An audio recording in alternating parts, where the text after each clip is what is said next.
สวัสดีค่ะยินดีต้อนรับท่านผู้ชมทุกท่านเข้าสู่รายการเบิงแล้วรวย456ค่ะพี่น้องค่ะมาพบมาพอกันกับในช่วงแรกค่ะของมื้อวันที่29นะคะเดือนกรกฎาคมนะคะปีพุทธศักราช2569นะคะพี่น้องค่ะมื้อนี้ค่ะพาพี่น้องมาเฮาสุขนะคะมาติดตามรับชมรับฟังแนวทางนะคะจากแม่วันริมโขงด้วยค่ะพี่น้องค่ะมื้อนี้แม่วันเล่ามานี่มาย้ำให้ตัวที่แม่วันเล่าไปซื้อลอตเตอรี่หนักๆนะคะพี่น้องค่ะเอาแนวทางของแม่วันริมโขงในคลิปนี้ค่ะจะได้ว่าเป็นอะไรพี่น้องมาติดตามรับชมรับฟังคลิปนี้พร้อมๆเคยเดี๋ยวเนาะแม่ว่านสวัสดีค่ะจ้าวันดีจ้าค่ะอันมีFCเพิ่นถามว่าแม่ว่านอันเราเน้นตัวได้วันนี้ว่าซั่นเพิ่นถามค่ะแม่ก็ยังบ่ทันได้ว่าที่สั่งเนาะที่แรกก็ยังว่าเพิ่นยังอยู่ตัวเก่าอยู่เนาะจ้าบัดนี้แม่มาแล้วมื้อวันพระบ่แม่นวันพระก่อนสิเข้าพรรษามื้อซื่นเมื่อวานนี่เห็นเมื่อวานค่ะแม่ก็เลยมาแต่งเครื่องแต่งเพียงรับเพิ่นมาเนาะค่ะเขาพรรษาเพิ่นมาเพิ่นก็มาให้แม่ตั้งเทียนคือเก่าแล้วบาดนี้แม่ก็เลยแต่งเครื่องหับเครื่องหยังเพิ่นมาลอยคือเก่ามาลอยองค์คือเก่ามาเลยแม่ก็บ่พันได้เว้าพี่สังบ่พันได้ว่าหยังแล้วเมื่อคืนนี้แม่เรานอนแม่เราฝันจ้าฝันว่าเพิ่นมาหามาเพิ่นว่าปีนี้นั่นบ่ให้แม่เอาของข้าวถวายเพิ่นว่าค่ะให้เฮ็ดเป็นข้าวหมกโบราณให้เป็น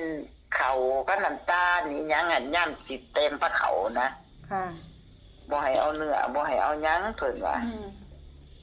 ก็หักมาเป็นร้อยคือเก่าเด้อเทิงทหารทหารเพิ่นน่ะค่ะมาบัดนี้เพิ่นก็เลยว่าอันของปู่พญานาคยังตัวเดิมแล้วอ่ะตัวเดิมน่ะตัวใดนิ่นตัวใดใหญ่น่ะปู่ก็เลยว่ามันออกลาวว่าใดๆก็เลยว่า592ก็ออกแล้วอ่ะบัด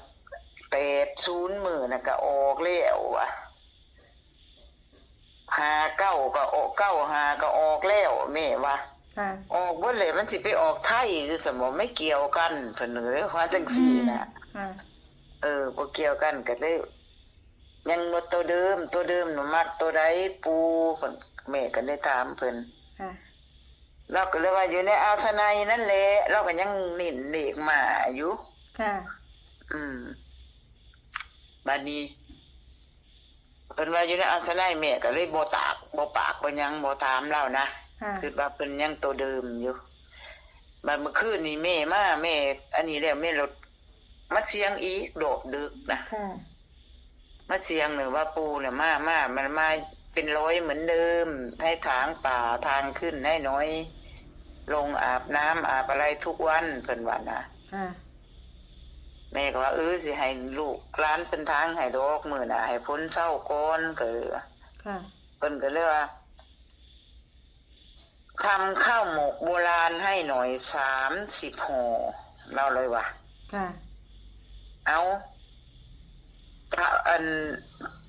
มาเป็นร้อย30ห่อมันสิคู่กันสมปูมันก็มีอะไรเยอะแยะอยู่เพิ่นว่าผลไม้ก็มีเยอะอยู่ที่เจ้าไหว้น่ะเราเลยว่าทีนะแต่ข้าวหมกน่ะเอา30ห่อเราอ่ะ30ห่อ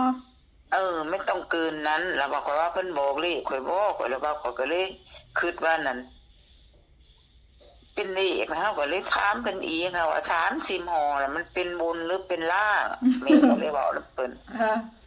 เราก็เลยว่าล่างสิเราว่าเอ้าบัดโต41หั่นเด้สั่นก็เลยบอกนำเพิ่นเนาะอัน741นี่เด้ที่ของ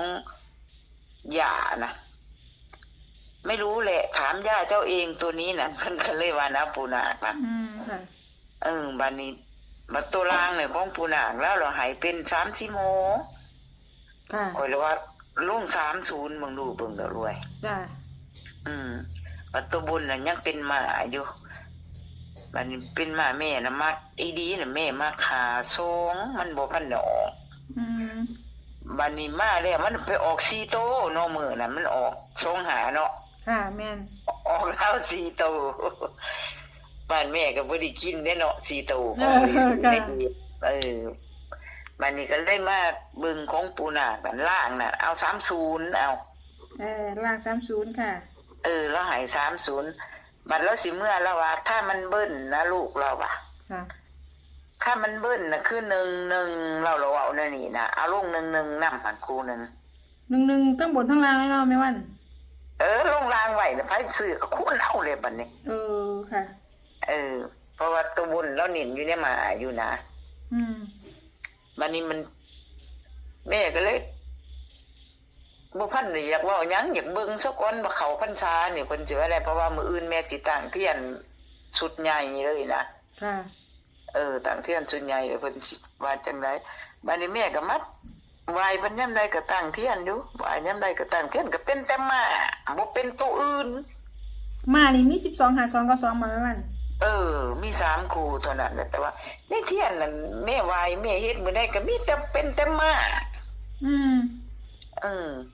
บัดเมื่อคืนนี่มาไหว้เป็นม้าน้อยบัดนี้นั่นเอามาน้อยเป็นตัวใดบัดนี้มาน้อยมันอยู่ม้าน้อยมันก็12กับ52คือเอาแล้วม้าน้อยแต่12ก็คืออยู่ก็มักอยู่ขอย่ามันหลอกนั้นเป็นนี่วันแม่เนาะตัวนี้เนาะเดือนตัวนี้มันเกี่ยวกับวันแม่12สิงหาขอย่ามันหลอกเดือนสิงหาเนาะเริ่มขึ้นพ่อตัวล่ะขอย่าเพิ่นหลอกซั่นตัวนี้นะก็ได้แม่มักอีนี้ก็แม่ก็มัก52หั่นได้ดีนะจ้ะเลขล่างน่ะหลัก0แม่น่ะมักค่ะมัก50ที่ว่าแม่เห็นเป็นลอตเตอรี่หั่นแหละมา50กับ30ของปู่เพิ่นเว้าเมื่อคืนนี่แหละค่ะแต่หลัก0น่ะนะค่ะเว้าถึงหลัก0เนาะบัดนี้เบิ่งเพิ่นมาเพิ่นอันนี้เพิ่นสิว่าแนวใดบัดนี้มาฮอดแต่ก็แม่ก็เซยอยู่เนาะมาฝันน่ะซ้ำนั่นน่ะแม่หูเมื่อคืนนี่นั่นหูเนี่ยมันนี่แม่ก็เลยไปหาบักข้าวหาหยังมาแม่ว่ามื้ออื่นแม่สิห่อขนมมกนะค่ะเพิ่นก็เลยว่าไหว้ปู่จนออกพรรษานะขนมมกนะให้ทำทุกวันบ่แม่นเฮ็ดแต่วันพระให้เอาให้ทุกวันอันนี้บอกขนมห่อโบราณเพิ่นเอิ้นเพิ่นเอิ้นขนมโบราณค่ะอันเว้าถึงขมกมันก็เป็นศูนย์นั่นแหละเนาะเจ้าสังเกตว่าห่อขมกข้าวเฮ็ดมันก็เป็นสามเหลี่ยมเนาะมันเป็นสามเหลี่ยมค่ะมันเป็นสามเหลี่ยมเพิ่นก็ว่า30หม้อข่อยก็ว่าข่อยมาพิจารณาข่อยก็ว่า30ของเพิ่นนั่นแหล้วมันเป็นสามเหลี่ยมเนาะค่ะห่อขมกมันบ่เป็นกระต้มมันบ่เป็นหยังสินะแต่แม่เพิ่นก็เคยบอกอยู่แต่หลายๆปีก่อนเพิ่นเคยเว้าในนี่อยู่มันก็ออกอยู่ในตัวนี้จังซี่นะเพิ่นว่าขนมโบราณมันสิออกปีที่เพิ่นว่านี่มันออกตัวใดแม่วันมันออก30บ่ขนมโบราณขนมมกโอ้ยแต่หลายๆปีที่แม่ซื้อเพิ่นตอนที่แรกๆมันก็มาออก30แต่ว่าเพิ่นบ่บอกว่า30ห่อนะเพิ่นให้เฮ็ดขมกให้เพิ่นกินจังซี่นะแต่ว่าอันนี้เพิ่นบอกว่าทำ30ห่อนะลูกเราอ่ะข้อยก็มาพิจารณาคือผู้เดียวข้อยมันโอ้เพิ่นให้30แล้วว่าอันนี้ซั่นน่ะหรือว่ามันเพิ่นสิมาบังเฮาบ่นะแต่ว่าเลขมาเพิ่นยังคงที่นะเลขมาค่ะของปุณะแต่ของย่าน่ะเพิ่นยังบ่มานะค่ะเพราะว่าแม่ก็บ่ได้อยู่เนาะบัดนี้ฝนก็ตกก็ยังแม่นค่ะขึ้นไปฝนก็ลูกมาแล้วก็ฝนก็ตกก็ยังเด้อแม่ก็ยังบ่ทันได้ไปทางใดปานใดนั่นนะแม่นอยู่ดอกค่ะแม่วันฝนมันตกทุกมื้อเนาะว่าสิเขาไปทาสอยู่มื้อหน้านั่นว่าสิเขาพรรษาว่าสิออกไปอันบูชาพระอาบน้ำพุนอีหยังเพิ่นทำบุญให้พ่อให้แม่อยู่ค่ะเอาไปบูชาจักสิไปมื้อใดแหละเบิ่งฝนก่อนฝนไม่ได้ตกทุกมื้อแท้ฝนตกบัดนี้เมื่อคืนนี้เพิ่นเป็นวันเข้าพรรษาอันพาบ่ปากเนาะ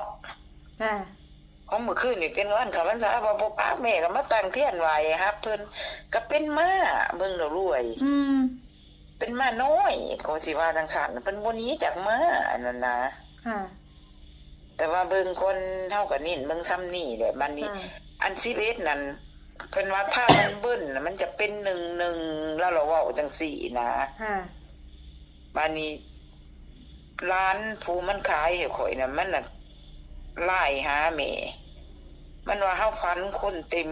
เฮือนเจ้าหรือว่ามันสิเป็นบ้านเด็กที่เจ้าบ่มันว่าค่ะอันเฮาก็ซื้อไว้อยู่แล้วเพิ่นให้11เฮาก็สิซื้อไว้อยู่แล้วจังซี่นะหรือว่าเลขเจ้าเขาบ่มันว่าจังซี่นะแต่เก่าคันเพิ่นฝันเกี่ยวแม่ในเฮือนเต็มเนี่ยเลขไม่เข้าแต่เก่านะค่ะมันคืนก่อนนี่ฝันว่าเขาเอาซีนควายมาให้ค่ะไอ้พูดผมใหญ่มากกว่าเลยสิไปเอาเขาหลุดรางไฟเขาสิต้มหักบ่มีไฟหักหมอปดวุ่นอยู่เขากำลังสิเอาเนื้อขาลายมันลงนะคนละห้องน้ำอ้าวอย่าไปต้มของกูเด้อสูกูสิเอาเนื้อสดมาก้อยก็เลยว่าองค์สีนะเป็นพูดเดียวหักเป็น3ขาลายนะเบิ่งแล้วรวยค่ะอันขาลายมันเป็นสิเฮ็ดเป็น3ก้อนนะอันก็เป็น3อีกแล้วนะเพิ่นเฮ็ดเป็น3ก้อนเพิ่นก็เฮ็ดเป็นวงกลมนะตั้ง3อันน่ะเฮ็ดเป็นวงกลมมัน30ของเพิ่นนี่แหละข่อยว่าเขาก็เลยโอ้ยข่อยเอาลงไปเอาขึ้นมาขาหนึ่งกำลังลงขาหนึ่งกำลังสิโหดนี่เขาก็เนี่ยเขาเอาขึ้นมานะเขาก็ใส่หมอแต่ว่านิ่นของล่างในนิ่นของปู30คือกัน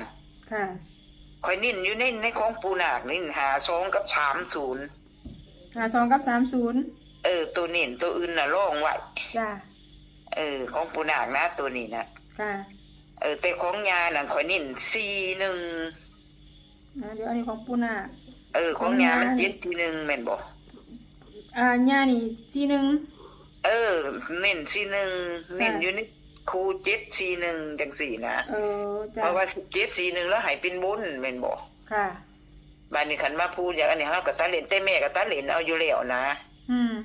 แต่17กับ47น่ะแม่บ่มักปานใดถ้าว่าหมุนตัดเล่นแม่มัก41ค่ะ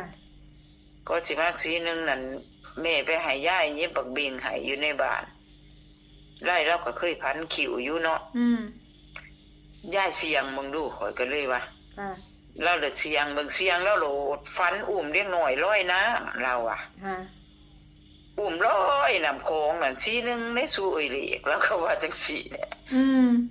ยายแล้วอันนี้ข่อยก็มัก41อันของยายนี่มัก41แบบเต็มเป้าคือกันนะค่ะบัดนี้คัดไว้เดียวนี้นั่นตัวมักๆน่ะ41ค่ะเด็กก็52ค่ะเด็กก็30แม่คัดไว้3คู่ที่โตแม่มักอีดีซื้อจักคู่ไปเดี๋ยวนี้นะแม่ว่านซื้อไว้เบิดคู่หมุนเบิดคู่โตโอ้เรียบร้อยแล้วเรียบร้อยแต่มือล่างหัวละเอียดโอ้ยแม่ที่ดอกแม่ว่าน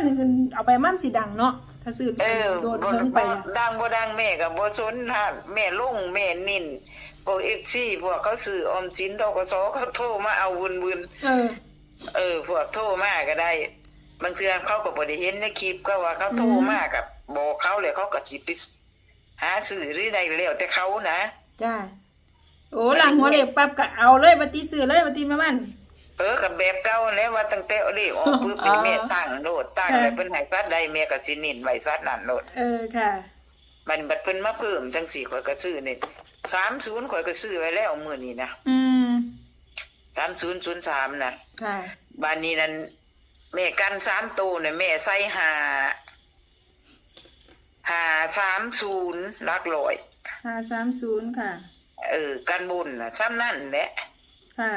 แต่ระบบเป็นรางข่อยหักกันไว้ซื่อๆนะจ้ะเบิ่งมื้อแลงวันพระเนี่ยเพิ่นสิว่าจังได๋ค่ะวันเข้าพรรษาเพิ่นสิว่าแนวใดเพิ่นจะให้แม่เฮ็ดจังได๋ก็มื้ออื่นมันก็สิได้แต่ว่าเพิ่นบอกไว้แล้วว่าตั้งเทียนเหมือนเดิมแล้วว่าได้แต่พวกเพิ่นมาเบิดแล้วติ่มเบิดแล้วหน้าบ้านหน้าเมืองสวนดอกไม้ดอกเมยหน้าบ้านแม่น่ะติ่มเบิดแล้วทหารเป็น100พุ่นเนาะเป็น100คือเก่า100คือเก่ามาซ้ำเก่าเพิ่นว่าค่ะโอ้เพิ่นสิมาอยู่หมดพรรษาเลยบ่แม่ว่านก็มาอยู่จนฮอดออกพรรษาคือครูปีนี่แหละโอ้แม่ก็ต้องเลยทำพระเขาให้เพิ่นทุกมื้อแหละตื่นมายามมื้อเช้ายามเพิ่นเปรียบเทียบคือเนี่ยครูสิสันนี่แหละแม่ก็ต้องเลี้ยงเพิ่นค่ะไว้เตรียมหมอกเพิ่นเพื่อออกพรรษานี่ไว้ 10,000-20,000 พุ่นเด้อเพื่อเฮาซื้ออุปกรณ์ซื้อหมากไม้หมากตอกเนาะค่ะซื้อเทียนแต่ว่าเทียนน่ะแม่สิ ไปบูชาเอาอยู่ในวัดเขาเจ้าคือปีกายนี่แหละค่ะเฮาบูชา400-500จังซี่มันได้จนอย่างมุมออกพรรษาเพราะว่าเนี่ยกู้ในวัดเพิ่นก็สิเอาให้หลายๆนะค่ะบัดนี้เฮาก็มาซื้อเทียนเขียวเสริมเอาค่ะเทียนเขียวน่ะมันบ่มีอยู่แล้วในวัดเฮาต้องซื้อเทียนเขียวมาเสริมเทียนขาวเทียนเหลืองจังซี่นะค่ะเฮ็ดได้เฮ็ดนำเพิ่นก็เฮ็ดคือเก่าเฮ็ดคือเก่าเนาะแม่มันนับถือเพิ่นแล้วก็นับถือเพิ่นคือเก่าค่ะก็เฮ็ดจังได๋ก็เฮ็ดแล้วเนาะแม่มันเนาะแต่บ่มีเหล้ายาปลาปิ้งเพิ่นบ่ให้เอาเราก็บ่ให้เอาเพิ่นว่าทหารเพิ่นมาซุนี่ไม่มีทหารที่เขาเป็นคนเลื่อนลอยเพิ่นว่าเนื้อสัตว์ก็บ่เอาไก่นี่แม่ยังได้ถวายเหล้าอยู่เด้เพราะว่ามันมีกันไปเปรียบเทียบมนุษย์เฮาก็คือพวกสัญโจรไปมาพวกมักเมาก็มีพวกอีหยังก็มีจังซี่นะแต่ปีนี้เนี่ยไม่มีเพิ่นว่าอยู่เขาบวชเขาใส่ขาวนุ่งขาวจะหมดแล้วเพิ่นว่าค่ะมีแต่ฉันขนมฉันหยังจังซี่นะแต่กอกย่านี่เอายาปุ๊กยาปุ๊กย่านี่ปุ๊กเมานั่นนะข้อยก็ซื้อยามาแต่บอกแล้วสั่งร้านมาแต่ลาวเอายาสินยาเขาเจ้าปลูกซอยและตะปังน่ะเอาแบบรุ่นเมาเลยบัดนี้รุ่นเมาสินใหญ่ๆน่ะห้ามไม่ตรงกล้วยให้เพิ่นหมดแล้วค่ะมันก็บ่นักนะดอกซื้อโลนึงก็กินอันสูบอยู่จนหอดออกพรรษาเอาแหละค่ะเพราะว่ามาแม่ก็ห้ามสิไปตรงกล้วยโกกใหญ่ๆนะเพราะว่าเพิ่นใส่ไปตรงกล้วยเด้เพิ่นบ่ได้ใส่กระดาษเด้ค่ะให้เฮ็ดแบบโบราณนั่นนะค่ะบัดนี้บักเป้งมันนี่เพิ่นก็เลยบอกว่าวันไหลเรือไฟน่ะออกพรรษาน่ะก็ให้ทำเหมือนเดิมกันสิให้ลูกทำเหมือนเดิมก็ให้ถือได้ถือ3โตถือรางวัลใหญ่ได้มันจังสิได้ปล่อยให้คือเก่าสุดหนึ่งก็เบิดเป็น 5,000 พุ่นได้แม่ก็เลยว่านะ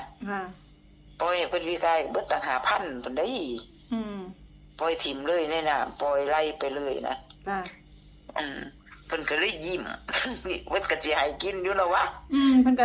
ก็เลี้ยงมาโดยตลอดเนาะแม่วันแม่เลี้ยงมาตลอดเพิ่นก็สิให้ทำนี่ล่ะมึงแล้วรวยได้ค่ะแม่วันคะเน้นอยู่ในทำนี่ไว้ซะก่อนเด้ฟังเบิ่งตอนแรงมื้อหน้าก่อนมื้อวันที่เดือนนี้มันมี31อยู่แม่นบ่31ค่ะวันที่31เฮาจังเว้ากันใหม่ได้ค่ะหรือว่าเจ้าสิลงคลิปหรือใดคั่นหรือฝันแต่ว่าเลขลาวมื้อนี้นะเมื่อคืนนี่นั่นเพิ่นให้5040พอไปออกในเว็บอีกเมื่อคืนนี่นะ6โตทั้งบ้านแม่พอบ่ออกก็เลยบ่ได้กิน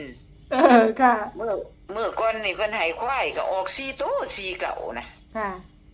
มื้อนี้นั่นตามแม่ฝันน่ะแม่ฝันว่า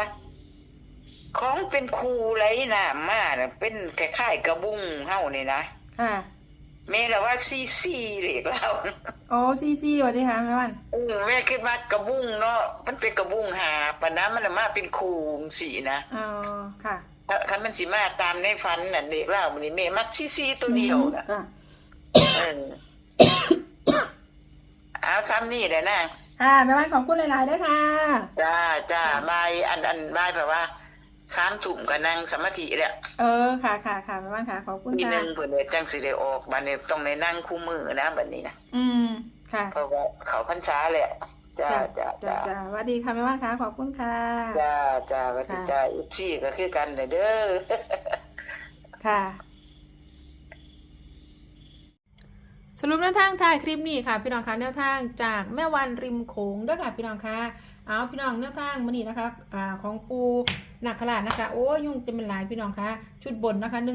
125292นะคะพี่น้องคะ530นะคะชุดล่าง3011กับ50นะคะบัดนี้ของยานักขลาด741แล้วก็41นะคะพี่น้องคะแม้ว่าเราก็มา52นะคะ523050 741กับ41นี่แหละพี่น้องคะเอาพี่น้องอย่าลืมนะคะแคปหน้าจอเด้อค่ะพี่น้องคะแคปหน้าจอค่ะพี่น้องคะก็มีประมาณนี้นะคะสำหรับแนวทางจากแม่วันริมโขงด้วยค่ะพี่น้องคะแนวทางรัฐบาลไทยเนาะค่ะพี่น้องคะจึงใดก็นำไปพิจารณาเบิ่งนะคะพี่น้องทางช่องนำเสนอเพื่อเป็นแนวทางคือเก่านะคะโปรดใช้วิจารณญาณในการรับชมรับฟังนะคะ ขอขอบคุณพี่น้องนะคะสำหรับการรับชมรับฟังนะคะขอขอบคุณสำหรับข้อมูลในคลิปนี้นะคะขอบคุณทางจากแม่วันริมโขงค่ะสำหรับพี่น้องท่านใดที่เขามาเห็นคลิปนี้เป็นเทื่อแรกค่ะพี่น้องคะแต่ไม่อยากสิพลาดกับแนวทางเด็ดๆแบบนี้นะคะเขามาแล้วก็อย่าลืมเด้อค่ะพี่น้องคะฝากกดติดตามนะคะกดไลค์กดแชร์นะคะกดกระดิ่งแจ้งเตือนทั้งหมดนะคะเพื่อที่จะได้บ่พลาดทุกคลิปทุกข่าวสารแนวทางจากทางรายการนะคะพี่น้องคะเอาสำหรับคลิปนี้ค่ะพี่น้องแนวทางจากแม่วันริมโขงนะคะมื้อนี้รัฐบาลไทยกับมีเพียงซ้ำนี้นะคะแอคซิเดนต์ขอตัวลาพี่น้องมาเท่าสุขุมสุขคนไปก่อนนะคะพี่น้องคะไว้พอกันใหม่กับไปในคลิปหน้านะคะสำหรับคลิปนี้